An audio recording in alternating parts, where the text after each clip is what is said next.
Hello everyone and welcome back to Denovo Academy. हमने पिछली class में इंफॉर्मेशन कम्युनिकेशन टेक्नोलॉजी ख़त्म कर लिया था और आज हम रोबोटिक्स कंप्लीट कर लेंगे। और आईसीटी का जो आपका सिलेबस है वो मोस्ट प्रोबेबली नेक्स्ट वीक तक कंप्लीट हो जाएगा। इसमें कुछ ही टॉपिक्स रह गए हैं जो कि ज़्यादा बड़े हैं नहीं। ओके, और उसके बाद या फिर नेक्स्ट वीक से ही एमसीक्यू सीरीज़ भी हम शुरू करेंगे। ओके, तो शुरू करते हैं रोबोटिक्स से। अब देखिए, रोबोटिक्स बेसिकली चेक रिपब्लिक नाम की एक कंट्री से निकला है ये वर्ड रोबोटा, जिसका मतलब है बॉन्डेड लेबर। और अगर आप आज के समय के जो रोबोट्स आते हैं उन्हें देखें तो वो एक बॉन्डेड लेबर की तरह ही हैं, एक बंधुआ मजदूर की तरह ही हैं, जिन्हें काम दे दिया जाता है और वो काम अपना करते रहते हैं बिना रुके बिना थके। ठीक है, अब ये जो वर्ड है ये सबसे पहले यूज़ किया गया था कैरल कैपेक के एक प्ले में जिसका नाम था रॉसम्स यूनिवर्सल रोबोट RUR। 1920 और 21 में ये प्ले परफॉर्म हुआ था। ठीक है, और ये भी चेक रिपब्लिक का ही था। अब रोबोटिक्स के फील्ड में ना कई सारी टेक्नोलॉजीज़ का यूज़ किया जाता है। सिर्फ एक स्ट्रक्चर बनाने से, एक स्क्रीन बनाने से, दो पहिए लगा देने से वो रोबोट नहीं बन जाता, बल्कि उसमें इलेक्ट्रॉनिक सर्किट्स और सेंसर्स का यूज़ किया जाता है। सेंसर्स मोस्ट इंपॉर्टेंट है एक रोबोट में। ठीक है, जैसे कि मोशन सेंसर्स, ठीक है, लाइडार बहुत इंपॉर्टेंट रोबोट में, विजन कैमरास बहुत इंपॉर्टेंट हैं। ठीक है, मैकेनिकल इंजीनियरिंग यूज़ की जाती है इसमें, कंप्यूटर साइंस यूज़ की जाती है, तब जाकर एक कंप्लीट यूज़फुल रोबोट बन पाता है। ठीक है, अब फादर ऑफ रोबोटिक्स दुनिया भर में है जोसेफ एंगलबर्गर, और इंडिया में डब्बला Rajagopal Raj Reddy father of robotics माने जाते हैं। जॉर्ज सी डेवॉल जो कि रोबोटिक्स के ग्रैंडफादर माने जाते हैं, उन्होंने जोसेफ एंगलबर्गर के साथ मिलकर यूनीमेट, सॉरी एक मिसप्रिंट है, यूनीमेट नाम का एक इंडस्ट्रियल रोबोट आर्म बनाया 1954 में, और यहाँ से ही मॉडर्न रोबोटिक्स की शुरुआत होती है। ठीक है, अब रोबोटिक्स वीक जो है, नेशनल रोबोटिक्स वीक, वो अप्रैल में सेलिब्रेट किया जाता है और अप्रैल 2025 में 5 से 13 अप्रैल तक ये चला था। ठीक है, इब्न सीना एक हिस्टोरिकल फिगर है, उनके नाम पर दुनिया का पहला एंड्रॉयड रोबोट बनाया गया ऐसा माना जाता है। ठीक है, इसके अलावा वेबॉट नाम का एक रोबोट है, ये भी कुछ चुनिंदा पहले रोबोट्स में से एक है। अब रोबोट्स ना, जो डेवलपमेंट है रोबोट्स का, वो जनरेशन के तौर पर हुआ है, यानी कि जैसे जैसे इनकी टेक्नोलॉजी बढ़ती गई, एडवांस होती गई, इनकी जनरेशन्स भी चेंज होती गई। जैसे कि पहली जनरेशन में ये एक सिंपल मैकेनिकल आर्म था, बस ये उस काम को कम समय में करने के लिए, जिस काम को करने में एक इंसान मान लीजिए 4 घंटे ले रहा है, तो एक सिंपल मैकेनिकल आर्म उसे हो सकता है 1 घंटे में कर दे। सिर्फ इसलिए बनाए गए थे ये, बस ताकि एक फास्ट स्पीड इन्हें मिल सके काम करने के लिए। सेकेंड जनरेशन में इनमें सेंसर्स का यूज़ किया गया, pressure sensors, proximity sensor, tactile, radar, sonar, इन सभी सेंसर्स का यूज़ किया गया। इसमें से प्रॉक्सिमिटी सेंसर आपने ज़रूर डेली लाइफ में यूज़ किया होगा, जो आपके स्मार्टफोन में भी होता है। जब आप अपने स्मार्टफोन को किसी कॉल के दौरान अपने कान के पास लेकर जाते हैं तो उसकी जो स्क्रीन लाइट होती है वो बंद हो जाती है ना, वो प्रॉक्सिमिटी सेंसर की मदद से ही होता है, ताकि कोई अननोन टच आपकी स्क्रीन पर ना हो पाए और फ़ोन डिस्कनेक्ट ना हो जाए। थर्ड जनरेशन के रोबोट्स जो हैं उन्हें स्मार्ट रोबोट्स कहा जाता है। ठीक है, ये ऑटोमेटिक और सुपरविजन वर्क के लिए जाने जाते थे। फिर फोर्थ जनरेशन में ह्यूमनॉइड रोबोट्स और AI बेस्ड रोबोट्स भी आ गए। ऐसे रोबोट्स जो इंसानों के जैसे दिखते हैं उन्हें ह्यूमनॉइड रोबोट कहा जाता है। ठीक है, और ये AI पर भी बेस्ड होते हैं, यानी कि ये खुद सोच भी सकते हैं। ठीक है, और काम भी खुद कर सकते हैं। फिफ्थ जनरेशन के जो रोबोट्स हैं वो पूरी तरह से AI पर बेस्ड हैं, आर्टिफिशियल इंटेलिजेंस पर। और फोर्थ और फिफ्थ जनरेशन का सबसे अच्छा एग्जांपल है actually Sophia robot, fourth generation का एक एग्जांपल है जो कि 2016 में बना था। हैंसन रोबोटिक्स नाम की कंपनी ने इसे बनाया था, जो कि हांगकांग बेस्ड है। ठीक है, और सोफिया दुनिया का पहला ऐसा रोबोट है जिसे किसी देश की नागरिकता मिली है, सिटीजनशिप मिली है, जो कि 2017 में सऊदी अरेबिया की मिली थी। ठीक है, अब आते हैं लॉज ऑफ रोबोटिक्स। देखिए, अगर आप MPPSC सिविल सर्विसेज की तैयारी कर रहे हैं तो आपने अपने सिलेबस में पुरुषार्थ नाम का एक टॉपिक पढ़ा होगा। ठीक है, पुरुषार्थ जो कि यूनिट 1 में ही है। अब पुरुषार्थ ना 4 होते हैं, धर्म, अर्थ, काम और मोक्ष। तीनों ही धर्म के अलावा जो अर्थ और काम है उनका सीधा फंडा है कि धर्म और जो अर्थ और काम है वो आप ऐसा कीजिए कि धर्म आड़े ना आए। लॉज ऑफ रोबोटिक्स रोबोट का पुरुषार्थ है, ठीक है, रोबोट अर्थ कह लो इसे। अब पहली लॉ कहती है कि रोबोट्स को इंसानों को नुकसान नहीं पहुंचाना है। दूसरी लॉ कहती है कि रोबोट को हमेशा इंसानों की बात माननी है, लेकिन ऐसी इस बात को मानने में पहली लॉ वायलेट नहीं होनी चाहिए, ठीक है। तीसरी लॉ कहती है कि रोबोट को अपना एग्जिस्टेंस हमेशा बनाकर रखना है, बचाकर रखना है, लेकिन ऐसा करने में ऊपर की दोनों लॉज वायलेट नहीं होनी चाहिए, ठीक है। ठीक पुरुषार्थ की तरह ही है ये। अब इन लॉज को आइजैक एसिमोव नाम के एक इंसान ने अपनी बुक आई रोबोट में पब्लिश किया था, जो कि 1950 में पब्लिश हुई थी। और इन तीनों के अलावा एक जेरोथ लॉ ऑफ रोबोटिक्स भी उन्होंने पब्लिश की थी। A robot may not harm humanity or by inaction allow humanity to come to harm। मतलब कि ना तो रोबोट इंसानियत को नुकसान पहुंचाएगा और ना ही अपने एक्शंस के ज़रिए ऐसा होने देगा कि इंसान रोबोट को नुकसान पहुंचाने के लिए मजबूर हो जाएं, ठीक है। अब जो कंपनीज में एम्प्लॉयज़ काम करते हैं उनकी एक गिवन वर्क स्पेस होती है, जैसे कि क्यूबिकल होता है, ठीक है। यहाँ पर कंप्यूटर रखा है, यहाँ पे एक एम्प्लॉय बैठा हुआ है। इस पूरी जगह को इस एम्प्लॉय का वर्क स्पेस कहा जाता है, ठीक है। ठीक इसी तरह जिस स्पेस में, जिस एनवायरनमेंट में रोबोट काम करता है, अपने ऑपरेशंस को कंडक्ट करता है, उसे भी वर्क स्पेस ही कहा जाता है, ठीक है। अब लॉज के अलावा प्रिंसिपल ऑफ रोबोटिक्स भी हैं, जिन्हें engineering and physical science research council और arts and humanity research council ने 5 प्रिंसिपल्स के तौर पर डिवाइड किया है, जो कि रोबोटिक्स के प्रिंसिपल हैं। और ये कुछ जो लॉज हैं रोबोटिक्स की उन पर ही बेस्ड हैं। No robot should be made with intention of killing human और हार्मिंग ह्यूमंस, ठीक है। ना तो इंसानों को मारेगा, ना ही उन्हें किसी तरह का नुकसान पहुंचाएगा। रोबोट्स को बनाते समय उनकी सेफ्टी का ध्यान ज़रूर रखा जाना चाहिए। Robots should not be made with the intention of hurting human sensibilities, ठीक है। Human and robots are not responsible for anything because robots are made to serve humans। इंसानों की जो ज़रूरतें हैं उन्हें पूरा करने के लिए ही रोबोट को बनाया गया है, ठीक है। ये कहती है चौथी प्रिंसिपल इसकी। Robots should be made in such a way that it can be known who it's creator and owner is.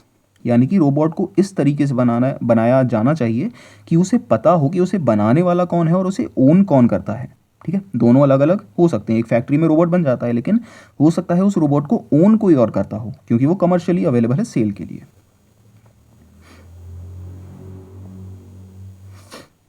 उसके बाद डेवलपमेंट ऑफ रोबोटिक्स। अब ये मैंने जनरेशन वाइज ही कैटेगराइज किया है, तो आपको याद रखने में आसानी होगी। फर्स्ट जनरेशन 1940 से 1967 तक चली है, जिसमें सबसे पहला आता है 1948 में विलियम ग्रे वॉल्टर ने पहला इलेक्ट्रॉनिक ऑटोनोमस रोबोट बनाया, जिसका नाम था एल्मर एंड एल्सी, ठीक है। फिर 1954 में हम ऑलरेडी देख चुके हैं, जॉर्ज सी डेवॉल और जोसेफ एंगलबर्गर ने यूनीमेट नाम का एक इंडस्ट्रियल रोबोट बनाया, और यूनीमेट को 1961 में जनरल मोटर्स नाम की एक कंपनी में इंस्टॉल किया गया था। अब 1956 में आर्टिफिशियल इंटेलिजेंस टर्म सामने आया, दुनिया के सामने आया, और इसे जॉन मैकार्थी लेकर आए थे। जॉन मैकार्थी को फादर ऑफ आर्टिफिशियल इंटेलिजेंस भी कहा जाता है, ठीक है। उसके बाद 67 में पहला यूनीमेट सेल हुआ यूरोप में, यानी कि यूरोप में स्वीडन में, ठीक है। फिर आते हैं सेकेंड जनरेशन के रोबोट्स, जो कि प्रोग्रामेबल हैं और इलेक्ट्रिक रोबोट्स हैं ये। 1968 में यूनिमेशन ने जापानीज़ कंपनी कावासाकी के साथ मिली, ठीक है, और जापान का पहला इंडस्ट्रियल रोबोट बनाया। कावासाकी कंपनी का नाम आपने ज़रूर सुना होगा, उसकी बाइक आती है कावासाकी निंजा, और उस कंपनी के साथ मिलकर जापान का पहला इंडस्ट्रियल रोबोट बना, ठीक है। उसके बाद स्टैनफोर्ड ने एक पहला small electric powered 6 axis robot बनाया, ठीक है, जो कि कंप्यूटर सॉफ्टवेयर के साथ कंट्रोल किया जाता था। उसके बाद पहला मोबाइल रोबोट बना 1969 में। फिर पहला फुली ह्यूमनॉइड रोबोट वेबॉट 1 बना वसीदा यूनिवर्सिटी जापान में 1973 में। और क्यू का फेमुलस पहला ऐसा रोबोट था जो कि 360 डिग्री रोटेशन की कैपेबिलिटी रखता था। ठीक है, इसमें 6 इलेक्ट्रोमैकेनिकली ड्रिवन एक्सेस थे जिसके ज़रिए से ये 360 डिग्रीज घूम सकता था। उसके बाद हिताची कंपनी ने 1975 में पहला प्रिसीजन इंसर्शन कंट्रोल रोबोट बनाया। ठीक है, उसके बाद थर्ड जनरेशन के रोबोट्स, देखिए ये मैंने कुछ स्किप कर दिए हैं लेकिन आपको ये सभी पढ़ने हैं क्योंकि एटलीस्ट एक बार फेमिलियर हो जाइए। ठीक है, थर्ड जनरेशन में आते हैं इंटेलिजेंट सेंसर बेस्ड रोबोट्स। ठीक है, और इसमें सबसे इंपॉर्टेंट है Puma, programmable universal machine for assembly, जिसे यूनिमेशन कंपनी ने बनाया था। फिर स्कैरा रोबोट जिसे हिरोशी माकिनो ने बनाया था। 1979 में नाची जापान में जो है कंपनी, उसने पहला motor driven spot welding robot machine बनाया। ठीक है, उसके बाद Fanuc launches world's first robot with integrated vision system, यानी कि देखने की कैपेबिलिटी ये रोबोट जो है वो रखता था, 1983 में बना था। उसके बाद आते हैं फोर्थ जनरेशन, और फोर्थ जनरेशन के रोबोट्स हमने रियल लाइफ में भी देखे हैं जो कि आज के समय में बहुत ज़्यादा पॉपुलर हैं। ठीक है, 2000 में होंडा कंपनी ने आसिमो नाम का रोबोट बनाया। ठीक है, होंडा जापानीज कंपनी है, उसने ये बनाया था। उसके बाद 2005 में बोस्टन डायनेमिक्स ने बिग डॉग नाम का एक रोबोट बनाया जो कि 4 पैरों वाला एक रोबोट था। ठीक है, इसे बिग डॉग कहा जाता था। 2008 में पहला फीमेल ह्यूमनॉइड टॉय रोबोट फेमिसेपियन बनाया गया, जिसे वाओ वी कंपनी ने बनाया था और इसे डिज़ाइन किया था मार्कस डीगलर ने। फिर 2017 में रोबोटिक्स की हिस्ट्री में अब तक का सबसे अच्छा एक ह्यूमनॉइड रोबोट बनाया गया जिसे सोफिया नाम दिया गया। इसे हैंसन रोबोटिक्स ने बनाया था जो कि हांगकांग की एक कंपनी है, और ऑलरेडी हम बात कर चुके हैं, इसे पहला ऐसा रोबोट है जिसे किसी कंट्री की सिटीजनशिप मिली है, जो कि 2017 में सऊदी अरेबिया की सिटीजनशिप मिली हुई थी। अब फिफ्थ जनरेशन में पूरी तरह से एआई पावर्ड ऑटोनोमस रोबोट्स आ गए जो कि लार्ज लैंग्वेज मॉडल्स LLMs पर, जो कि हम एआई वाली क्लास में पढ़ेंगे, उस पर बेस्ड थे।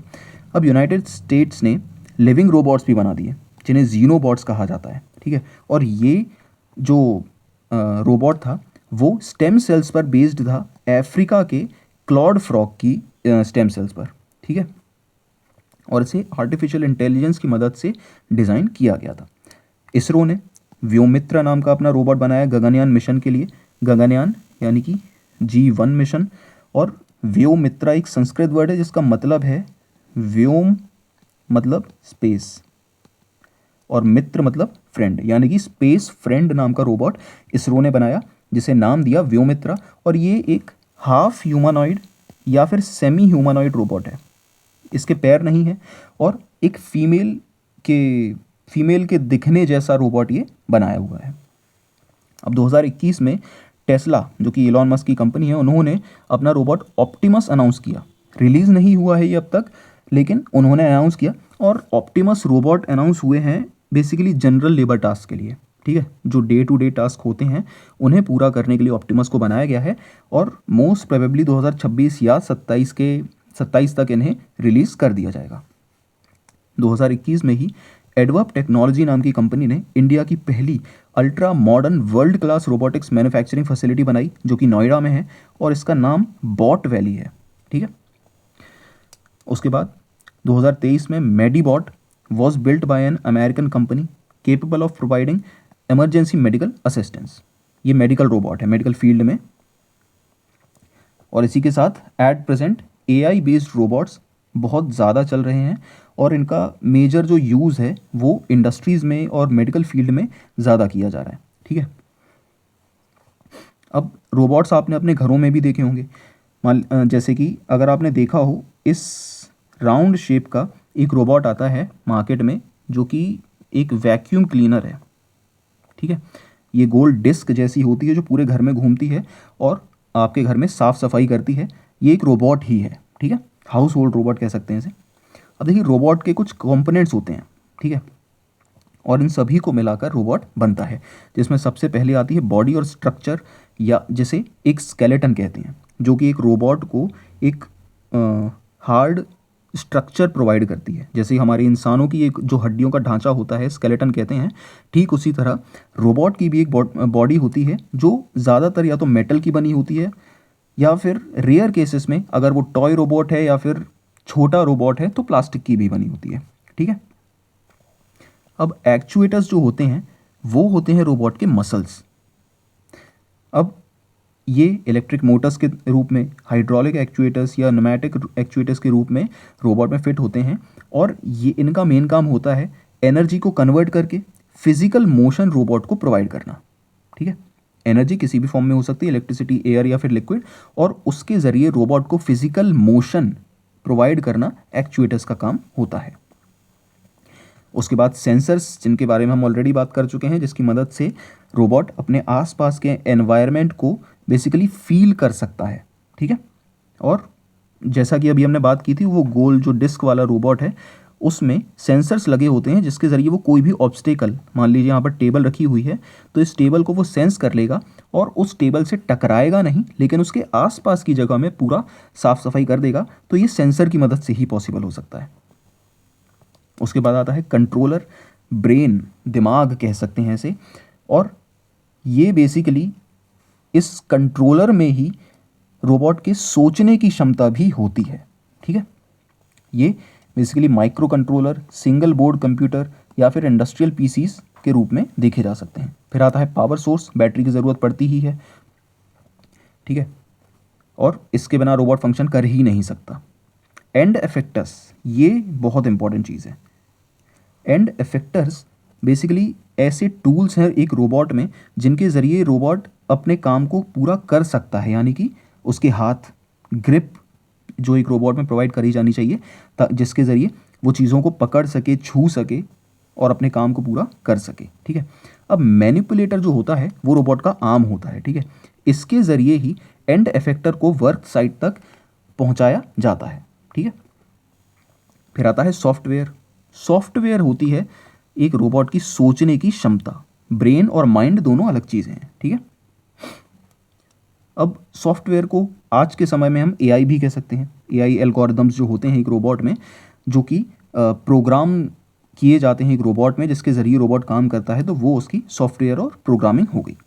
लोकोमोशन डिवाइसेस, यानी कि जो एक रोबोट में व्हील्स लगाए जाते हैं, या फिर उसके पैर, या फिर उसकी उड़ने की कैपेबिलिटी, जो विंग्स लगाए जाते हैं, जैसे कि ड्रोन्स होते हैं, जो ड्रोन्स में ना विंग्स लगाए जाते हैं, इस तरह के विंग्स होते हैं जिनके ज़रिए वो उड़ता है, तो वो उसकी लोकोमोशन डिवाइस है। अब डिग्री ऑफ फ्रीडम क्या होता है, ये इंपॉर्टेंट चीज़ है। देखिए, degree of freedom total number of directions या फिर मूवेबल जॉइंट्स होते हैं रोबोट में, जिनके ज़रिए एक रोबोट इंडिपेंडेंटली कहीं भी आ जा सकता है, किसी भी डायरेक्शन में। ठीक है। कहीं पर भी जा सकता है वो, इसे कहते हैं डिग्री ऑफ फ्रीडम। अब ये लीनियर मोशन हो सकता है या फिर रोटेशनल मूवमेंट हो सकता है। उसके बाद ज़ीरो मोमेंट पॉइंट, ZMP, ये लेग्ड सिस्टम वाले रोबोट्स की से रिलेटेड है, और इसका एग्जांपल है ह्यूमनॉइड रोबोट नूवो। अब रोबोट्स का क्लासिफिकेशन बेसिकली कई तरीकों से किया जा सकता है, उसके इस्तेमाल के बेसिस पर, टेक्नोलॉजी के बेसिस पर। ठीक है। सबसे पहले पढ़ते हैं उसकी इस्तेमाल उपयोगिता के बेसिस पर, यूटिलिटी बेसिस पर। इंडस्ट्रीज़ में यूज़ किए जाने वाले इंडस्ट्रियल रोबोट्स, डोमेस्टिक रोबोट्स, जैसा कि हमने बात की थी वो डिस्क वाली, वो एक डोमेस्टिक रोबोट है। मेडिकल रोबोट्स, जो कि हॉस्पिटल्स में यूज़ किए जाते हैं। ठीक है। मिलिट्री रोबोट्स, मिलिट्री में ऑब्वियसली। एंटरटेनमेंट रोबोट्स, बेसिकली जो गाने बजाने वाले रोबोट्स आते हैं आजकल, अगर आपने देखा हो मार्केट में एक छोटे से रोबोट्स आते हैं जो कि दिखने में बड़े ही क्यूट होते हैं, और उनमें एक छोटी सी यहाँ पर स्क्रीन लगी होती है उसके फेस पर, जिसके ज़रिए वो इमोजीज का यूज़ करके अपने अलग अलग एक्सप्रेशंस को है जो एक्सप्रेस करता है। ठीक है। तो वो एंटरटेनमेंट रोबोट्स हैं। स्पेस रोबोट्स, व्योमित्रा सबसे अच्छा एग्जांपल, जिनका यूज़ स्पेस एप्लीकेशंस में किया जाता है। असिस्टिव रोबोट्स, असिस्ट करने के लिए कहीं पर भी, घर पर या फिर हॉस्पिटल में, इंडस्ट्रीज़ में, कहीं पर भी असिस्ट करने के लिए। ये इनके एग्जाम्पल हैं रोबोट्स के, और इन रोबोट्स के नाम ज़रूर आप याद रख लीजिए, क्योंकि ये पहले भी एग्ज़ाम्स में आ चुके हैं PPSC में, और आगे भी आने की पॉसिबिलिटी है। जैसे कि साइबर नाइफ पहले भी एग्ज़ाम में आ चुका है। ठीक है। तो ये सारे एग्जाम्पल हैं इनके कैटेगरी वाइज, इन्हें आप ज़रूर पढ़ लीजिए। अब जैसे कि डीआरडीओ ने दक्ष बनाया है, ये भी एग्जाम में आया है एमपीपीएससी के। और दक्ष बेसिकली डीआरडीओ का वो रोबोट है जो बॉम्ब्स और एक्सप्लोसिव्स को डिटेक्ट करता है, ठीक है। और इसे एंटी टेररिस्ट रोबोट भी कहा जाता है, एंटी टेररिस्ट रोबोट कहा जाता है। अब टेक्नोलॉजी के बेसिस पर ह्यूमनॉइड रोबोट्स जो कि इंसानों जैसे दिखते हैं, इंसानों की जिस तरह काम करते हैं, इसका सबसे अच्छा एग्जांपल है सोफिया, ठीक है। टेली ऑपरेटेड यानी कि दूर से ऑपरेट किए जाने वाले, सबसे अच्छा एग्जांपल है इसका ड्रोन। आप अपने घर की छत पर बैठकर ड्रोन को कहीं पर भी उड़ा सकते हैं, जो भी उसकी लिमिटेड रेंज होती है वहाँ तक कहीं भी उड़ा सकते हैं, तो वो टेली ऑपरेटेड एक रोबोट है। प्री प्रोग्राम्ड रोबोट जिन्हें पहले से प्रोग्राम किया गया है और उनको बताया गया है कि आपको ये काम करना है, और उनका कंट्रोल्ड एनवायरनमेंट होता है, यानी कि उनके पास फ्रीडम इतनी ज़्यादा नहीं होती कि वो अपने हिसाब से सब कुछ कर सके। कंट्रोल्ड एनवायरनमेंट है, उसे पहले बताया गया है कि तुम्हें ये करना है और वो वही करता है, जैसे कि फैक्ट्री रोबोट है। अगर आपने न्यूज़ में देखा हो या मे बी इंस्टाग्राम पर देखा हो, चाइना में कई फैक्ट्रीज आज के समय में ऐसी हैं जो कि सिर्फ रोबोट्स पर चल रही हैं, इंसान वहाँ पर है भी नहीं, बहुत लिमिटेड नंबर्स में ह्यूमंस वहाँ पर हैं, और वो सारे रोबोट्स एक दूसरे के साथ कोऑर्डिनेशन में काम कर रहे हैं, ठीक है। उन्हें कहा जाता है स्वार्म रोबोट्स। ये सभी रोबोट्स ना प्री प्रोग्राम्ड होते हैं, लेकिन इनके सेंसर्स की मदद से ही आपस में कभी टकराते नहीं हैं, ठीक है। इनमें एक्सीडेंट्स की पॉसिबिलिटी नहीं होती, और एफिशिएंटली दिन रात अंधेरा हो या फिर रोशनी हो ये काम करते रहते हैं, ठीक है। और अंधेरे में ये काम करते हैं लाइडार नाम के सेंसर की वजह से, जो कि आज के कार्स में भी आने लगा है। इसके बारे में हम अभी आगे बात करेंगे। ऑटोनॉमस रोबोट्स होते हैं जो कि एआई पर बेस्ड होते हैं और खुद के डिसीजंस बना सकते हैं, जैसे कि घर का रूम्बा वैक्यूम क्लीनर, यानी कि उसे पता है कि उसे टेबल से नहीं टकराना है और घर की साफ सफाई भी करनी है, तो दोनों काम खुद ही कर लेगा। उसके बाद ऑटोमेशन रोबोट्स जो कि स्पेसिफिक टेक्निकल टास्क के लिए बनाए जाते हैं, फैक्ट्री रोबोट इसका सबसे अच्छा एग्जांपल है। उसके बाद मोबाइल स्फेरिकल रोबोट्स आते हैं, नैनो रोबोट्स जो कि बहुत ही छोटे होते हैं, माइक्रो रोबोट्स जो कि मिलीमीटर्स की लेंथ में होते हैं। ये टेक्नोलॉजी के बेसिस पर इसके एग्जांपल्स हैं। अब मेडिकल फील्ड में इंडिया में पहली बार इंडिया में बना SSI मंत्रा 3 सर्जिकल रोबोट है, जो कि इंडिया में बना है, ठीक है। और ये मेनली हॉस्पिटल्स में यूज़ किया जाता है, एक सर्जिकल रोबोट है, सर्जरी के समय में इसे यूज़ किया जाता है। इसके अलावा मेरिल का QS, मीसो और मीजो एंडो 4000 भी एक इंडिजिनस मेडिकल फील्ड में यूज़ किए जाने वाले रोबोट्स हैं ये। अब स्पीड के बेसिस पर स्टेशनरी रोबोट्स एक जगह खड़े रहते हैं और इनमें लोकोमोशन डिवाइसेस नहीं होती, ये एक जगह सेट किए जाते हैं और वहाँ पर ही ये काम करते हैं बस। मूविंग रोबोट्स जो चल सकते हैं, एक जगह से दूसरी जगह जा सकते हैं और फिर अपना काम पूरा करते हैं। इनमें सेंसर्स बहुत इंपॉर्टेंट होते हैं, लोकोमोशन डिवाइसेस भी इनमें इंस्टॉल की जाती हैं। कंट्रोल सिस्टम के बेसिस पे ऑलरेडी हम देख चुके हैं प्री प्रोग्राम रोबोट, जिन्हें पहले से ही प्रोग्राम कर दिया जाता है। ऑटोनॉमस और इंडिपेंडेंट रोबोट्स जो कि एआई पर बेस्ड होते हैं और कॉम्प्लेक्स एनवायरनमेंट्स में काम करने के लिए इन्हें बनाया जाता है। अब ये कुछ लिस्ट है एक मेजर रोबोट्स की। इस लिस्ट को आप एक बार बस देख लीजिए, सारे रोबोट्स के नाम, क्योंकि अगर क्वेश्चन आ जाता है which of the following is a robot या फिर इज नॉट अ रोबोट, तो आपको एटलीस्ट पता हो मेजर रोबोट्स के नाम, ठीक है। अब इनमें इंपॉर्टेंट है आसिमो, ठीक है, जो कि होंडा ने बनाया था जापान में, और टामा रोबोट अगेन जापानीज़ कंपनी ने बनाया है। चीता दुनिया का फास्टेस्ट रनिंग रोबोट है जिसकी स्पीड है 28.3 माइल्स पर आवर, और एक रोबोट के हिसाब से ये फास्ट ही है, ओके। फ्रॉगबॉट नासा ने बनाया। Rex robotic exoskeleton. Sophia robot इसमें सबसे इंपॉर्टेंट है, ऑलरेडी हम इसके बारे में बात कर चुके हैं और इसमें डिटेल्स भी और दी हुई हैं, तो आप एक बार इसे पढ़ लीजिए बस। और सोफिया का जो फेस है वो हॉलीवुड की एक्ट्रेस ऑड्री हेपबर्न के फेस से मिलता जुलता बनाया गया है। अब सारा जो है, सारा दुनिया की पहली चेक इन असिस्टेंट है, जो कि दुबई की कंपनी एमिरेट्स एयरलाइंस कंपनी है, उसने अनवील किया था। और चेक इन असिस्टेंट यानी कि जो हम होटल में जो चेक इन करते हैं, सेम वही काम है इस रोबोट का, ठीक है। Now robotics in India. देखिए इंडिया में रोबोटिक्स की हिस्ट्री इतनी ज़्यादा लंबी नहीं है, ठीक है। रिसेंट ईयर्स में ही हमने रोबोटिक्स का यूज़ करना शुरू किया है पूरी तरह से। और सबसे पहले जो रोबोट की मदद से जो सर्जरी सक्सेसफुल हुई थी वो 2010-11 में एम्स न्यू दिल्ली में हुई थी।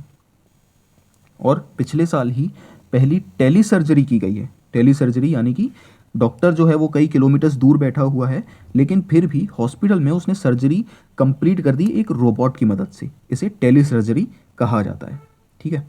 आईसीआईसीआई बैंक पहली ऐसी इंडियन बैंक है जिसने रोबोटिक सॉफ्टवेयर अपनी बैंक्स में यूज़ किया है। अब traffic robot system Indore Madhya Pradesh में यूज़ किया गया पहली बार, ठीक है। ये दुनिया में शायद दूसरी बार है।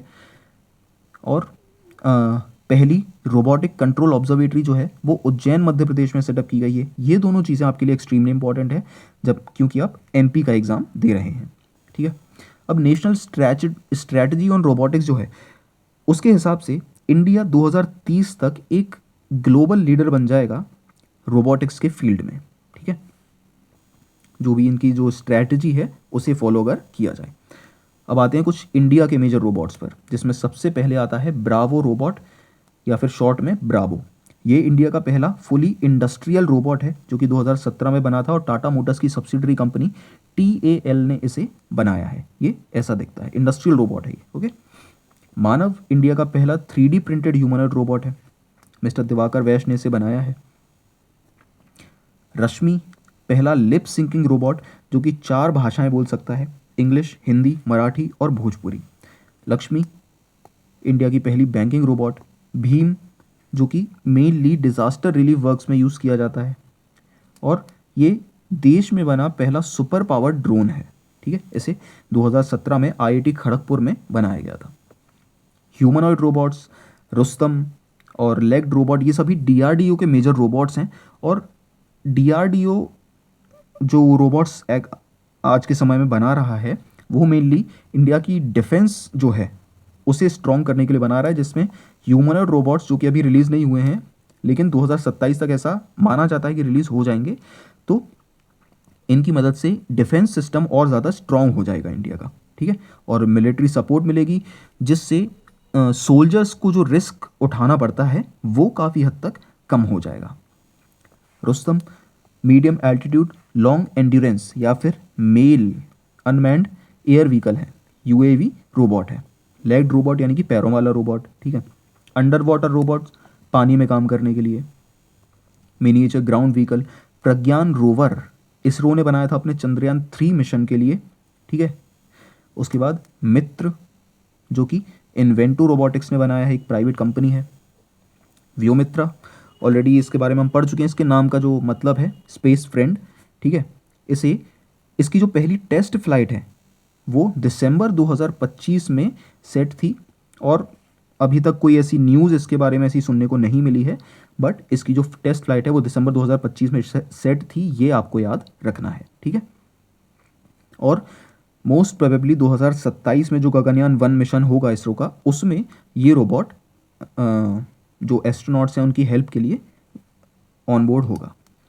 अब इसरो के जो चेयरमैन हैं डॉक्टर V नारायणन, उन्होंने 2025 को गगनयान ईयर डिक्लेयर किया था।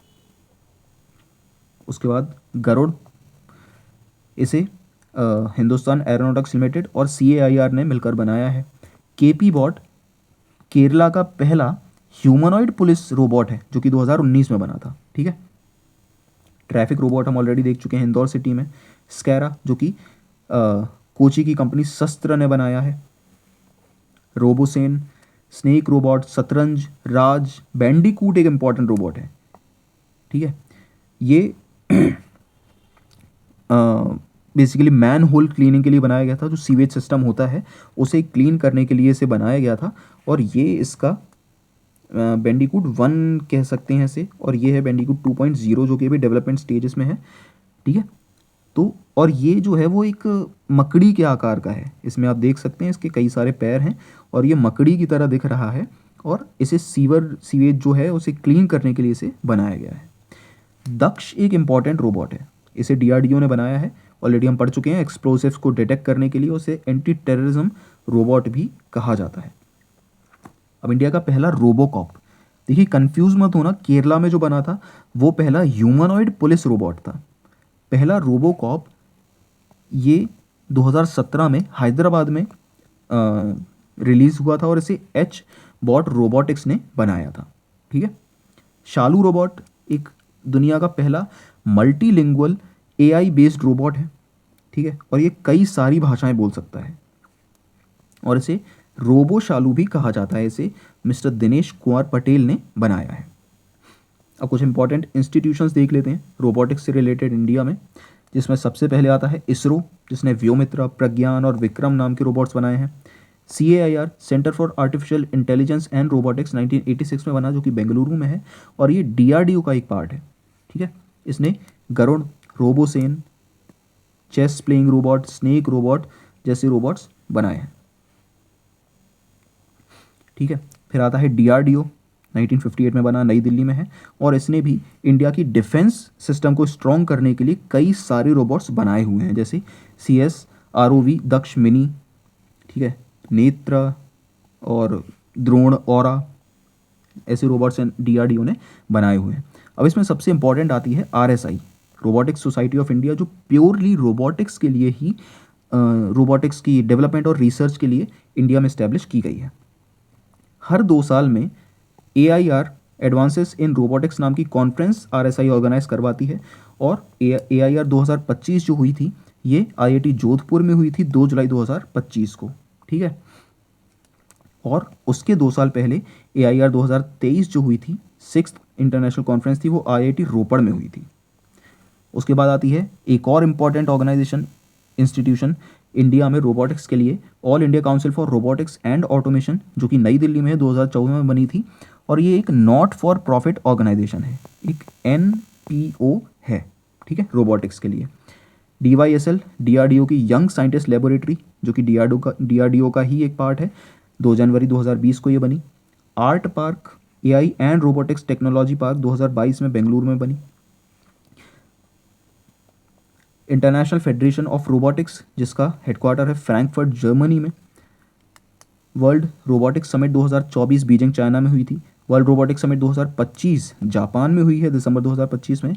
और 10th वर्ल्ड रोबोट कॉन्फ्रेंस ये भी बीजिंग चाइना में हुई थी। ठीक है, अब देखिए जो AICRA है वो एक कंपटीशन ऑर्गेनाइज कराती है, एक चैंपियनशिप, रोबोटिक चैंपियनशिप ऑर्गेनाइज कराती है, जिसका नाम है टेक्नोक्सियन। ठीक है, और इसमें बेसिकली 8 से 20 साल की उम्र तक के लोग आते हैं और इस कंपटीशन में, चैंपियनशिप में पार्ट लेते हैं और अपने अपने जो रोबोट्स उन्होंने बनाए हुए हैं, जो कि AI पर बेस्ड हैं या फिर ड्रोन्स हैं, रोबोट अलग अलग ब्रांचेस से निकल कर आते हैं, उन्हें शोकेस किया जाता है यहाँ पर। टेक्नोक्सियन वर्ल्ड कप 9.0 2025 में हुआ था, जो कि नोएडा स्टेडियम कॉम्प्लेक्स उत्तर प्रदेश में कंडक्ट कराया गया था। ठीक है, उसके बाद टेक्नोक्सियन एड्यूटेक एक्सपो 2025, ये भी यही AICRA ही कंडक्ट कराती है। टेक्नोक्सियन 2026 जो है इसकी डेट अब तक डिसाइड नहीं है, बट इसमें एक चीज़ आपके लिए याद रखने के लिए है, जोनल राउंड के जो जोनल राउंड्स जो इसके होंगे उसमें से एक राउंड इंदौर मध्य प्रदेश में भी होगा, तो ये चीज़ याद रखने वाली है। नेशनल राउंड इसका जुलाई 2026 में होगा। इसके अलावा मेडिकल फील्ड में के लिए KGMU लखनऊ, जो कि अफोर्डेबल रोबोटिक सर्जरी रोबोट्स बनाती है। एम्स रायपुर, GMCH नागपुर, ऐसी इंस्टीट्यूशंस जो हैं वो मेडिकल फील्ड में रोबोटिक्स के लिए बहुत ही इंपॉर्टेंट काम कर रहे हैं। अब इनके अलावा और भी इंपॉर्टेंट इंस्टीट्यूशंस हैं, जैसे कि मशीन टूल्स इंस्टीट्यूट, ठीक है, IISc Bengaluru, Hyderabad science society, IIT Madras बहुत इंपॉर्टेंट है इसमें। ठीक है, अब मेजर इंडियन रोबोटिक्स कंपनीज, इसमें बहुत सारी कंपनीज इंपॉर्टेंट हैं, जैसे कि एसिमोव, जो कि कोची की एक कंपनी है। H-Bots कंपनी ऑलरेडी हम देख चुके हैं, जिसने एक रोबोकॉप बनाया था हैदराबाद में। जेन रोबोटिक्स, ठीक है, सस्त्रा रोबोटिक्स, जिसने स्कारा नाम का एक रोबोट बनाया है। ठीक है, बेल भारत इलेक्ट्रॉनिक्स लिमिटेड। तो ये कुछ इंपॉर्टेंट कंपनीज हैं रोबोटिक्स के फील्ड में, इंडियन कंपनीज। अब ये है एक लिस्ट टाइप्स ऑफ सेंसर्स की, ये आपको पढ़ने हैं और इनमें सभी को याद रखने की आपको ज़रूरत नहीं है, लेकिन इनका कैटेगराइजेशन ज़रूर याद रखिए। ये 10 तरीके के सेंसर्स हैं जिसमें temperature sensor, pressure sensor, motion sensor, light sensor, ये सभी शामिल हैं। और इनका आप सिर्फ कैटेगराइजेशन पढ़ लीजिए एक बार, ताकि आपको मेजर सेंसर्स जो हैं वो एटलीस्ट पता हों। ठीक है, इनमें से प्रेशर सेंसर हैं, उसके बाद प्रॉक्सिमिटी डिस्टेंस सेंटर है, जैसे आप सेंसर्स हैं जिन्हें आप अपने फ़ोन्स में भी यूज़ करते हैं। प्रॉक्सिमिटी सेंसर ऑलरेडी हम पढ़ चुके हैं। लाइडार, इसके बारे में हमें बात करनी थी। देखिए, लाइडार आज की कार्स में यूज़ किया जाता है। ठीक है, ये कार है। अब कार्स आज के समय में डिटेक्ट कर लेती हैं, अगर अंधेरा भी हो या फिर कोहरा हो, वेदर सिचुएशंस ख़राब हैं, तो वो डिटेक्ट कर लेती है कि उसके आसपास गाड़ियाँ चल रही हैं। आगे गाड़ी चल रही है, बगल में साइकिल चल रही है, यहाँ पर एक पैदल आदमी जा रहा है। ठीक है, वो डिटेक्ट कर लेती हैं। किसकी मदद से? लाइडार की मदद से। लाइट डिटेक्शन एंड रेंजिंग, जिस तरह रडार काम करता है ना रेडियो वेव्स को कंटिन्यूसली भेजकर, उसी तरह लाइडार काम करता है लाइट को कंटिन्यूसली जो वेव्स होती हैं उनके ज़रिए डिटेक्ट करता है कि उसके आसपास कौन कौन है या फिर क्या क्या है, ताकि जो भी क्षति होने वाली हो या फिर एक्सीडेंट होने वाला हो उससे बचा जा सके। और ये एक बहुत ही यूज़फुल सेंसर है, बहुत ही यूज़फुल टेक्नोलॉजी है बैड वेदर सिचुएशंस में। ठीक है, मोशन पोजीशन सेंसर, जिसमें एक्सेलेरोमीटर, जिसकी मदद से आपकी स्क्रीन रोटेट होती है। जो ऑटो रोटेट आपके फ़ोन में जो फीचर होता है वो एक्सेलेरोमीटर की वजह से होता है। जायरोस्कोप, अगर आप में से कोई गेमर है तो आपने जायरोस्कोप का यूज़ ज़रूर किया होगा। ठीक है, जो अगर आप एसफल्ट आपने गेम खेला है तो उसमें जो गाड़ी फ़ोन के घुमाते ही, फ़ोन को टिल्ट करते ही गाड़ी मुड़ जाती है, वो जायरोस्कोप की मदद से होता है। बीजीएमआई में भी आप जायरोस्कोप ज़रूर यूज़ करते होंगे अगर आपने खेला होगा तो। ओके, उसके अलावा फोर्स टॉर्क सेंसर्स होते हैं, ऑप्टिकल इमेजिंग सेंसर्स होते हैं जो कि सैटेलाइट्स में यूज़ किए जाते हैं, सीमॉस इमेज सेंसर्स। ठीक है, गैस केमिकल सेंसर्स होते हैं जिसमें pH, bio sensors, biometric sensors होते हैं। जो आपके फ़ोन में जो फिंगरप्रिंट सेंसर होता है वो एक बायोमेट्रिक सेंसर ही है। ये अलग अलग तरह के होते हैं, ऑप्टिकल होता है, कैपेसिटिव होता है, अल्ट्रासोनिक इमेजिंग होता है। आज के समय में अल्ट्रासोनिक इमेजिंग वाले फिंगरप्रिंट सेंसर्स ही फ़ोन में आते हैं जो कि अंडर डिस्प्ले होते हैं। हार्ट रेट सेंसर्स, जो कि मेनली स्मार्ट वॉचेस में यूज़ किया जाता है, मेडिकल मॉनिटर्स में यूज़ किया जाता है। SpO2, जो आपकी ब्लड ऑक्सीजन को मॉनिटर करता है, ये बहुत ही इंपॉर्टेंट है, ये भी स्मार्ट वॉचेस में आता है। EEG सेंसर, जो कि ब्रेन की इलेक्ट्रिकल एक्टिविटी को डिटेक्ट करता है। EMG sensor. ठीक है, उसके अलावा फ्लो लेवल सेंसर्स होते हैं, ऑडियो वाइब्रेशन सेंसर्स होते हैं जिसमें microphone vibration sensor, obviously phone में आपने ज़रूर देखा होगा, अल्ट्रासोनिक रिसीवर, ये सभी शामिल हैं। तो इन सेंसर्स की आपको सिर्फ एक बार कैटेगराइजेशन देखनी है और उसमें कौन कौन से सेंसर्स आते हैं वो याद रखने हैं आपको, बस। ठीक है, तो ये थी आज की क्लास। अगर इससे रिलेटेड कोई भी डाउट आपको हो तो आप कमेंट सेक्शन में कमेंट करके पूछ सकते हैं और उसका PDF आपको टेलीग्राम चैनल पर मिल जाएगा। तो मिलते हैं अगली क्लास में, तब तक के लिए गुड बाय।